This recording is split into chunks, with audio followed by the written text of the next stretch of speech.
Hello friends, आप सभी का आपके अपने YouTube चैनल कालचक्र इतिहास की यात्रा में मैं विक्रम सिंह स्वागत करता हूं। आज का जो हमारा टॉपिक है वो है रजिया सुल्तान। रजिया सुल्तान जिसने मात्र 4 वर्षों तक शासन किया, फिर भी उसका शासन इतना महत्वपूर्ण माना जाता है कि उसके बारे में हर परीक्षा में प्रश्न है वो पूछा जाता है। ऐसा क्यों? ऐसा इसलिए क्योंकि रजिया सुल्तान भारत की प्रथम महिला शासिका मानी जाती है। हालांकि ऐसा नहीं है कि रजिया सुल्तान से पहले भारत में किसी महिला ने शासन नहीं किया।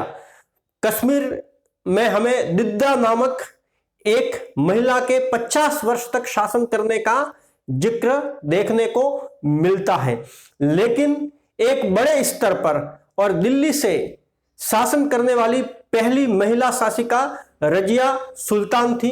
तो इसको भारत की प्रथम महिला शासिका भी माना जाता है और साथ साथ में ही प्रथम मुस्लिम महिला शासिका भी माना जाता है।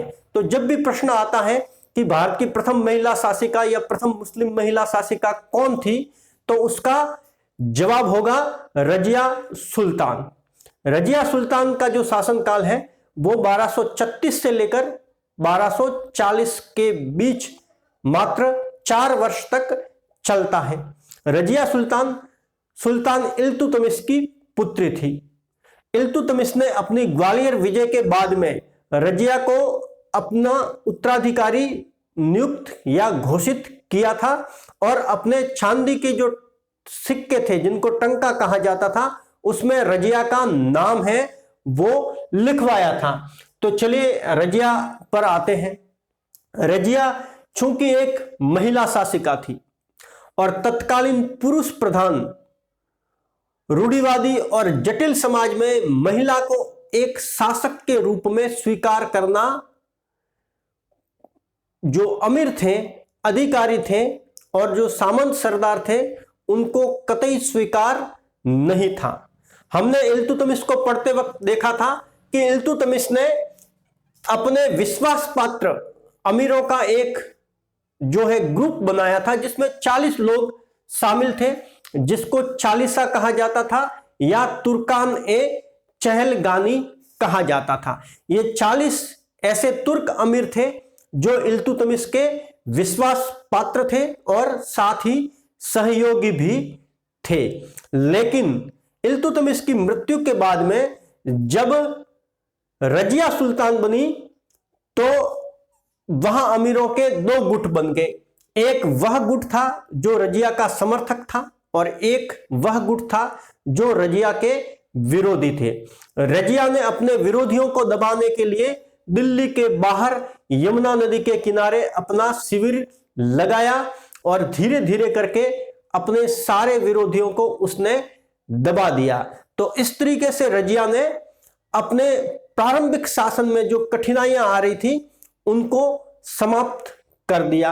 रजिया के सुल्तान बनने में दिल्ली की जनता, उसके समर्थक, अमीरों और सेना का सहयोगी रुख रहा। तो रजिया की जो प्रारंभिक कठिनाइयां थी उनसे निपटने के बाद में रजिया है वो सुल्तान बनती है। रजिया सुल्तान जब बनती है तो वो अपने राज दरबार में पुरुषों के समान ही वस्त्र भी पहनती हैं, जैसे कि सुल्तान जो कोट पहनता था वो पहनती हैं और ऊपर जो टोपा होता था मुकुटनुमा वो भी वो पहनती है और पुरुषों के ही समान दरबार में बैठती भी है और स्वतंत्र शासिका के रूप में व्यवहार भी वो करती हैं। रजिया एक व्यवहार कुशल, बुद्धिमान और चतुर शासिका थी, लेकिन उसका सिर्फ एक ही उसकी जो कमी थी जो कि प्राकृतिक थी, स्वाभाविक थी, जिसमें उसका कोई रोल या योगदान नहीं था और वो था उसका नारी होना। नारी के आगे शासित होना बहुत सारे उसके जो दरबारी अमीर थे उनको अखरता था, लेकिन फिर भी रजिया का शासन चलता है। रजिया का जब शासन चलता है तो आपको कुछ उसके जो विरोधी थे, जिनको वो बाद में परास्त कर देती है या मरवा देती है, उनमें कबीर है, जानी है, ऐसे कुछ नाम है, जुनेदी है, निजामुल मुल्क जुनेदी वगैरह, ये आपको नाम है, वो उसके विरोधियों में होंगे। और उसके बाद में उसने 3 लोगों को अपॉइंट किया था। इन 3 लोगों का जो नाम है वो याद रखना जरूरी है, क्योंकि उनके बारे में प्रश्न है वो पूछा जा सकता है। उसमें पहला नाम है एतगिन। एतगिन एक अमीर था जिसको रजिया ने बदायूं का सूबेदार बनाया, और उसके बाद में उसको पहले तो बदायूं का सूबेदार बनाया, और उसके बाद में दरबार में एक महत्वपूर्ण पद जो अमीर ए हाजिब कहा जाता था, जो अमीर ए हाजिब कहा जाता था, इसको बारबक भी कहते थे, इस पद को बारबक भी कहते थे। यह अमीर ए हाजिब जो पद है वो एतगिन को दिया गया। यह पद है वो एतगिन को रजिया ने दिया। अब अमीर ए हाजिब से क्या तात्पर्य है वो स्पष्ट कर देते हैं।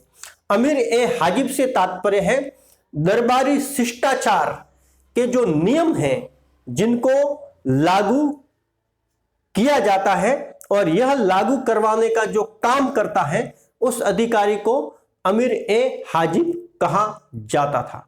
जैसे कि दरबारी शिष्टाचार के नियम से तात्पर्य है कि जैसे दरबार लगा है तो दरबारी कैसे आएंगे, वो कहां पर बैठेंगे, उनकी कुर्सी किस जगह होगी, किस दरबारी की कुर्सी है वो कहां लगेगी, वो उनकी दरबार में बोलने की लैंग्वेज है वो कैसी होगी, उनके अभिवादन करने का तरीका है वो कैसे होगा, ये सब जो नियम हैं उनको जो बनाता था और लागू करता था वो अमीर ए हाजिब कहा जाता था, जिसको बारबक भी कहा जाता था। और यह एक महत्वपूर्ण पद है वो माना जाता था, और यह पद शासक बनने पर एतगिन को रजिया द्वारा दिया गया। एक व्यक्ति है जिसका नाम है अल्तुनिया, जिसका नाम है अल्तुनिया। इसको रजिया ने तबर हिंद, जिसको भटिंडा कहा जाता है, उसको भटिंडा की या तबर हिंद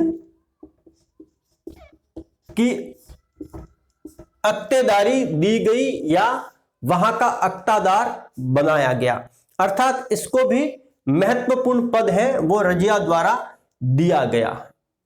लेकिन बाद में रजिया से गद्दारी इन दोनों ने ही की। एक और व्यक्ति है जिसका नाम है जमालुद्दीन याकुत, इसको आप याकुत नाम से याद रख सकते हैं। यह याकुत है, उसको अश्वशाला का अमीरे आखुर जिसको कहा जाता है, जिसका अर्थ होता है अश्वशाला का प्रधान, इसको अमीर ए आखुर रजिया द्वारा बनाया गया। अमीर ए आखुर से तात्पर्य है अश्वशाला का प्रधान, अर्थात सेना में जो घोड़े होते हैं और जितने भी घोड़े होते हैं उनको अश्वशाला में रखा जाता है, और अश्वशाला का जो प्रधान होता है वो इसको बनाया गया, और यह भी एक बड़ा ही महत्वपूर्ण पद है वो माना जाता था। लेकिन जो बात थी वो यह थी कि ये दो जो अमीर थे एतगिन और अल्तुनिया, ये तो तुर्क अमीर थे, जबकि याकुत जो था वो अबिसिनियाई व्यक्ति था, अर्थात अबिसिनिया का निवासी था। तो यह जो पद याकुत को दिया गया, यह तुर्क अमीरों को बहुत अखरता था, उनको लगता था कि एक अबिसिनिया के व्यक्ति को इतना बड़ा जो पद है वो दरबार में दिया गया है। और दूसरी बात यह भी थी कि रजिया है उसका याकूत से विशेष अनुराग रहता था। यह बात भी तुर्की अमीरों को बहुत अखरती थी, क्योंकि उसके नारी प्रधान जो उसके गुण हैं और जो उसके स्त्रीत्व के जो गुण हैं और याकूत से उसकी जो नजदीकियां हैं वो उनको कहीं ना कहीं ठेस पहुंचाती थी। उनको ऐसा लगता था कि यह महिला है वो शासिका बनने के योग्य नहीं है। धीरे धीरे रजिया के खिलाफ दरबार में षड्यंत्र होने शुरू हो गए। पूर्व के जो षड्यंत्र हुए थे और रजिया ने अपने विरोधियों को जिस तरीके से दबाया था उससे यह स्पष्ट हो गया था कि जब तक दरबारी अमीरों को साथ नहीं मिलाया जाता तब तक रजिया के विरुद्ध विद्रोह है वो सफल नहीं हो सकते। तो अल्तुनिया है जो कि भटिंडा का अक्तादार था, उसके नेतृत्व में रजिया के विरुद्ध विद्रोह है वो होता है। और अल्तुनिया से दरबारी अमीर भी, सारे तो नहीं कह सकते लेकिन बहुत सारे जो हैं वो मिले हुए थे। रजिया अल्तुनिया को दबाने के लिए दिल्ली से निकलती है और वहां पर दिल्ली की गद्दी है वो खाली हो जाती है। जो अल्तुनिया के पक्षधर थे अमीर, वो दिल्ली में याकूत को मार देते हैं, उसकी हत्या कर देते हैं और इल्तुतमिश के बेटे बहराम शाह को गद्दी पर बिठा दिया जाता है। जब रजिया को यह पता चलता है तो वो अल्तुनिया से शादी कर लेती है और वो एक चाल चलती है कि अल्तुनिया को अपने साथ मिलाकर फिर वापस दिल्ली की ओर वो बढ़ती है गद्दी पाने के लिए। लेकिन बीच रास्ते में ही कैथल के पास में उन दोनों की हत्या है वो कर दी जाती है।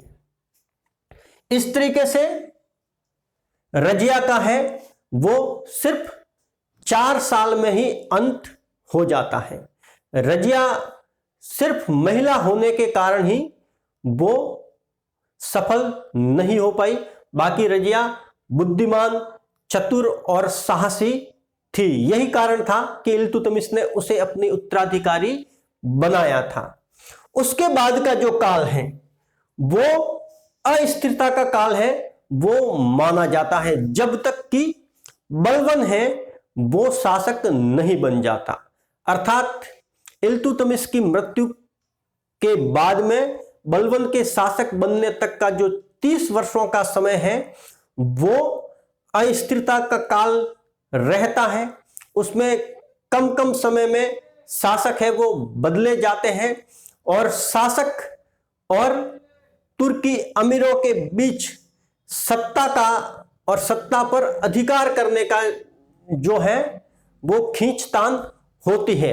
हालांकि तुर्की जो अमीर थे वो शासक तो बनना नहीं चाहते थे, अभी तक वो इतने मजबूत नहीं हुए थे कि वो शासक बनने के सपने देखें, लेकिन वो यह जरूर चाहते थे, विशेषकर रजिया के स्वतंत्र शासिका के रूप में दायित्व निभाने के कारण वो इस बात को लेकर सशंकित थे कि कोई भी अगला शासक है वो स्वतंत्र शासक के रूप में न उभरे। जो शासन सत्ता की बागडोर है वो अमीरों के समूह के हाथ में रहे और शासक है वो कठपुतली मात्र बनकर रहे। तो रजिया के बाद में अगला जो सुल्तान बनाया जाता है वो बनाया जाता है बहराम शाह। बहराम शाह जो था वो स्वतंत्र शासक के रूप में रहना चाहता था और रजिया के विरुद्ध जो विद्रोह थे उसमें एतगिन का महत्वपूर्ण योगदान था। इसलिए रजिया के बाद में दरबार में एक नए पद का निर्माण या सृजन होता है, वो था नायब ए मुमलकित। नायब ए मुमलकत। इस नए पद का सृजन होता है और इस पद से तात्पर्य है कि जो शासक बनेगा, सुल्तान बनेगा, वो इसके सलाह पर ही अपने शासन संबंधित कार्यों का निष्पादन करेगा। और एक पद होता था वजीर, जो समाप्त नहीं किया गया था। वजीर प्रधानमंत्री की तरह होता था, यह पद समाप्त नहीं किया गया था। अतः रजिया की मृत्यु के बाद में जो शासन सत्ता है उसके 3 केंद्र हो गए, एक सुल्तान, दूसरा नायब ए मुमलकत और तीसरा वजीर। यह अस्थिरता है वो अगले कुछ वर्षों तक चली। बाद में बहराम शाह ने यह चाहा कि शासन सत्ता है, शासन की जो बागडोर है वो सिर्फ उसके ही हाथ में रहे। तो एतगिन जो था वो शासन की सत्ता अपने हाथ में लेना चाहता था। एतगिन ने अपने घर के सामने हाथी रखना और नगाड़े रखना शुरू करवा दिया, जो कि सिर्फ सुल्तान ही ऐसा करता था या उसको ही ऐसा अधिकार मिला हुआ था। इन बातों से बहराम शाह नाराज हो गया और उसने एतगिन की हत्या करवा दी। धीरे धीरे बहराम शाह ने कुछ और अमीरों की हत्या भी करवाई। तो धीरे धीरे बहराम शाह के विरुद्ध अमीरों का एक गुट है वो बनना शुरू हो गया और बाद में बहराम शाह के विरुद्ध वो विद्रोह कर देते हैं और बहराम शाह को गद्दी से हटा दिया जाता है। और उसके बाद में जो शासक बनाया जाता है वो बनाया जाता है मसूद शाह को।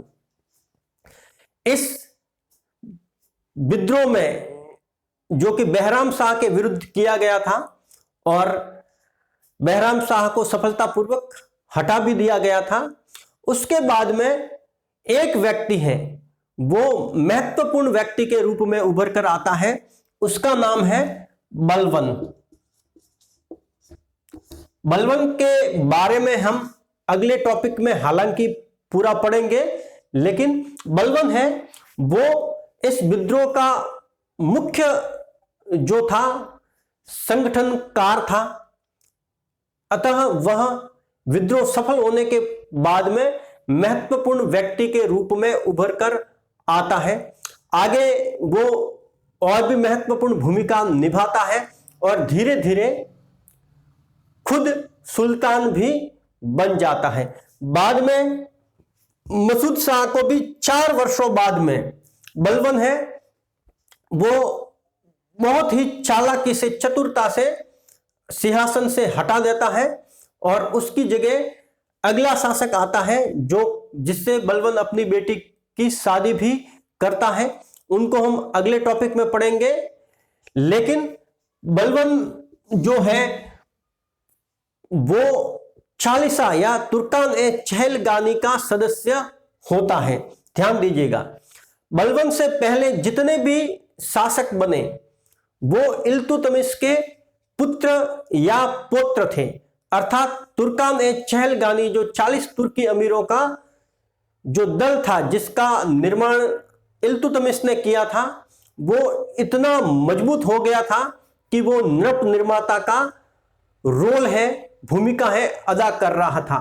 फिर भी उनमें से किसी ने शासक या सुल्तान बनने की कोशिश नहीं की। उन्होंने हमेशा इल्तुतमिश के ही परिवार के किसी सदस्य को सुल्तान बनाया। हालांकि उनकी यह कोशिश जरूर रहती थी कि जो महत्वपूर्ण जो कार्य है और शासन सत्ता की जो डोर है वो उनके ही हाथ में रहे और सुल्तान कठपुतली मात्र बनकर रहे।